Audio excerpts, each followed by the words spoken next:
بسم الله الرحمن الرحيم. اللهم صل على سيدنا محمد. اهلا بيكم يا احلى اخوات واحلى متابعين. في الفيديو ده ان شاء الله انا هعمل الكب كيك. يلا بينا اقول لكم على المقادير وتشوفوا الطريقه معايا.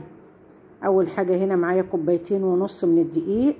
طبعا بتنخلي الدقيق كويس قوي قبل ما تعملي بيه اي حاجه. 1.5 كوباية من السكر، 4 بيض، كوبايه زيت، كوبايه حليب، والحليب ده مغلي، معلقتين كبار من الخل، ومعايا هنا ظرف من الكيك شيف وظرفين من الفانيليا. يلا بينا نبدأ على بركة الله ونعمل الكب كيك سوا مع بعض.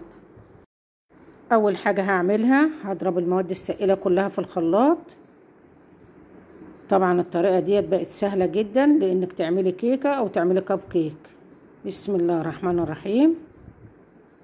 بنزل بالبيض، وطبعا هضيف الفانيليا،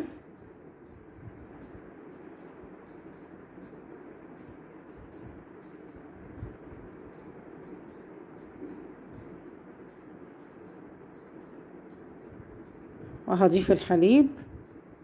طبعا لو ما عندكيش حليب ممكن تضيفي معلقتين كبار او 3 معالق كبار من اللبن البودرة.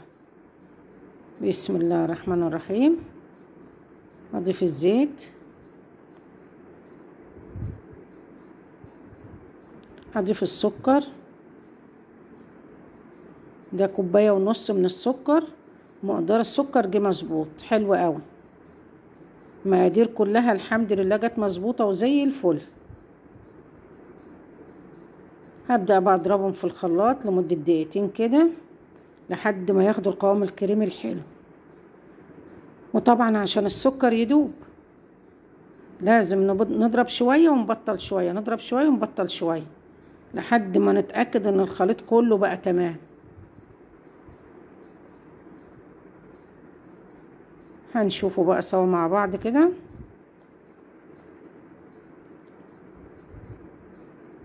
بيبقى القوام كريمي بالشكل ده كده زي ما انتوا شايفين. هجيب طبق كبير بقى ادير فيه الخليط ده واعجن فيه الكب كيك. بضيف الكيك شيف على الدقيق. طبعا الافضل والاحسن ان انت تضيف الكيك شيف على الدقيق او البيكنج باودر، يعني المواد الجافة كلها تبقى مع بعض. هنقلبه تقليبة حلوة كده وابدأ اعجن بقى.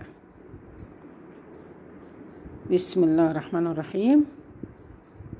شايفين الخليط ما شاء الله شكله حلو قوي ما شاء الله.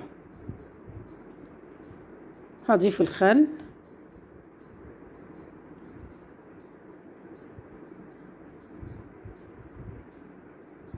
وبعدين هضيف الدقيق شوية بشوية بقى لحد الدقيق ما يخلص خالص. مش هنزل بالدقيق كله مرة واحدة، لا شوية واقلب في اتجاه واحد كده زي ما انتوا شايفين. احط شوية من الدقيق واقلب لحد ما تخلص الكمية اللي معايا. هكملهم بقى كلهم بالشكل ده كده وارجع لكم تاني. زي ما انتوا شايفين كده القوام بتاع الخليط بقى بيبقى بالشكل ده كده، ولا هو تقيل قوي ولا هو خفيف قوي، بيبقى بالشكل ده كده. هنجهز بقى القوالب اللي هنعمل فيها الكب كيك ونشوفوها معايا. دي القوالب اهي اللي انا هعمل فيها الكب كيك. قوالب التونة زي ما انتوا شايفين كده. دي علبة تونة اهي، ودي التانية كده انا شلت الورقة بتاعتها وغسلتهم غسلة كويسة وسويت الحرف بتاعهم، وهحط فيهم الورق بتاع الكب كيك وهسوي فيهم الكب كيك وهتشوفوا معايا. زي ما انتوا شايفين اهو انا حطيت الورق بتاع القوالب بتاع الكب كيك في القوالب نفسها ومليتهم كلهم بالشكل ده كده، وهدخلهم الفرن على درجة حرارة متوسطة لمدة تلت ساعة، وبعد ما يستووا ان شاء الله واطلعهم هتشوفوهم معايا.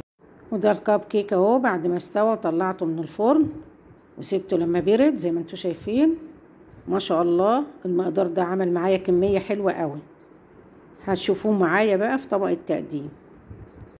وده الكب كيك اهوت زي ما انتوا شايفين المقدار عمل معايا كمية حلوة قوي. شايفين ما شاء الله ده اللي انا عملته في القالب بتاع الكب كيك. درجة التسوية بتاعته ما شاء الله ممتازة. وده اللي انا عملته في العلب بتاعت التونة.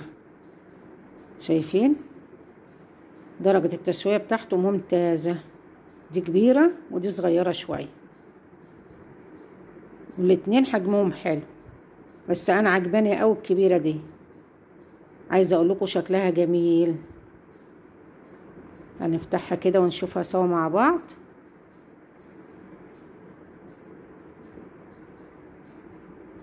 لو هتعمليه مشروع يبقى زي الفل، اعملي الحجم الكبير ده وهيبقى بسعر، واعملي الحجم الصغير وهيبقى بسعر تاني.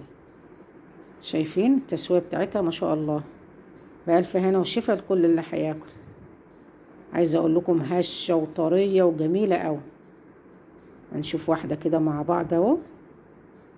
شايفين من جوه عاملة ازاي؟ تحفة. اعملي الكب كيك بالطريقة دي هيعجبك اوي. بتمنى لو الفيديو عجبكم تعملوا لايك وشير وتشتركوا في القناة عشان يوصلكوا كل جديد. اشوفكم على خير الفيديو الجاي ان شاء الله.